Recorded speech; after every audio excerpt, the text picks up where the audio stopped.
Ladies and gentlemen, good evening, and thank you very much for taking an interest in studying modern foreign language here at the Romsey School. Languages are important for young people, in our opinion, and in fact not just our opinion, research has also proven this, because they encourage communication and appreciation of cultural differences, both in terms of the way we live our lives and the linguistic cultural difference. And they do involve the academic study of how a language is formed, which allows pupils to look at where words come from in English and in French, to draw comparisons between the grammar, where English may be easier or different, and it also then helps their English. So it looks at that relationship between the mother tongue and other languages. Obviously, EBACs are considered a certain measure with a certain importance nowadays, and that is why they are part of the EBAC. They are an academic subject, modern languages, and that is reflected in the level of difficulty that all the data that is gathered every year shows. However, pupils at Romsey School doing foreign languages perform incredibly well in the kind of top 20% nationally. So we are very pleased with that. And we want to kind of produce young people who are willing to go out into the world, to embrace difference, to travel, and potentially to use languages in their work later on. It's also worth noting that despite just being, a challenging academic subject, it has been shown scientifically that languages and music help to fire off synapses in developing brains, thereby increasing general intelligence. So there's all sorts of layers and reasons for potentially learning a GCSE modern foreign language. So throughout the year, the 2 years, of the course, pupils will get an insight linguistically and culturally into the countries where these languages are spoken.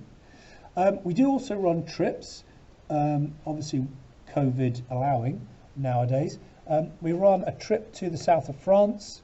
We have also run trips to the south of Spain and the Malaga region, and we do a Berlin trip, which we combine with the Cold War studied by Year 9 pupils in history. In addition to some of the kind of more standard topics that pupils have studied already, like talking about themselves, where they live, the GCSE in a foreign language also includes some topics at a more mature level. So marriage relationships, modern technology, social media, the pros, cons, dangers of them are all mentioned. We look at healthy eating and living, customs, festivals, charity work and poverty are an interesting couple of topics with some very interesting cultural materials around them. Of course, we look at the environment and future plans in terms of life plans, work, education, etc. So pupils are able and expected to talk about mature topics at a high level.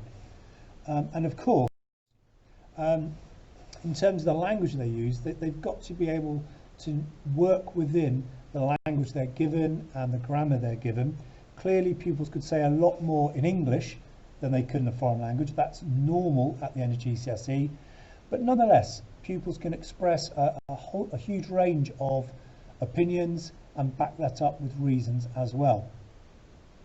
There are 4 skill areas at GCSE: the listening, reading, speaking and writing, and all 4 are either sat at foundation or at higher tier.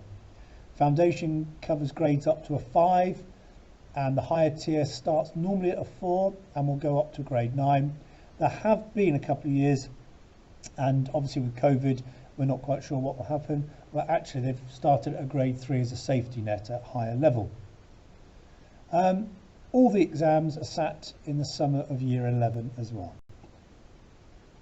So pupils need to have a good memory. They need to commit language into the memory. They need to have to work with it, to adapt. They will have regular vocabulary tests, because obviously a language, the more words you know, an easier a language is. So it's really important they keep up with their work and they give 100% at all times in the lesson and out of the lesson. And the most successful pupils are those who will just go away as well and think, oh, I didn't know those 2 words in that lesson today, just the first 2 they didn't know. and they just make a note in a book, and nobody asks them, nobody tests on them on it, but they go away and learn them. Okay. Now, I do need to make mention of German and Spanish because they are sat at GCSE level, exactly the same level of difficulty as the French. No consideration is given to the fact that pupils haven't studied the subject for the whole 5 years, which means that the pace and challenge in years 10 and 11 is higher and faster than it is in the French to a degree, because you've got to cover the same themes and all the necessary grammar in that short space of time. So with that in mind, unless there is a specific reason, and often there are very good reasons, so for example a pupil may not have done Spanish or German in the year 9 option, but they have a parent from Spain or Austria or Germany and they speak the language at home, or they've had homeschooling in it.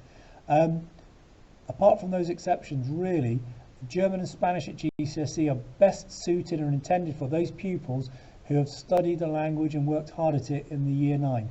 Even though it's only an hour a week throughout year 9, that amount of time equates to a term of the language, and so you've covered within that some basic grammar, a whole host of topics, so you've got a good idea of the language, which allows you to accelerate into your GCSE. You will have noticed at the bottom of the slides that my email address is there. Should you have any specific queries, please feel free to email me.